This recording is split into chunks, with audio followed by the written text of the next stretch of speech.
कोई ऐसा गीत गाऊं के आरज़ू जगाऊं, मैं कोई ऐसा गीत गाऊं के आरज़ू जगाऊं, अगर तुम कहो।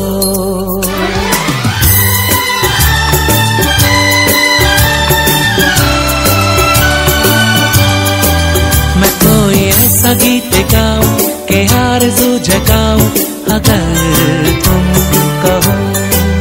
मैं कोई ऐसा गीत गाऊं के आरज़ू जगाऊं, अगर तुम कहो।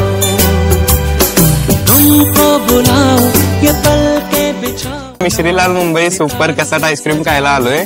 मी इथं सारखं येतो आणि मला यांचं स्पेशल मिक्स खूप आवडतं। तुम्ही पण एकदा येऊन नक्की ट्राय करा। सर मित्रांनो, मी आता सांगलीमध्ये आलतो, तर सांगलीमध्ये राम मंदिर चौकामध्ये हा दादांचा असा गाडा दिसलाय, तर ह्यांच्याकडे स्पेशल असा कसाडा मिळतो मित्रांनो। तर बघू शकता किती दिसायला भारी दिसते, तर चला आपण त्याला टेस्ट करून बघूया कसं लागतं।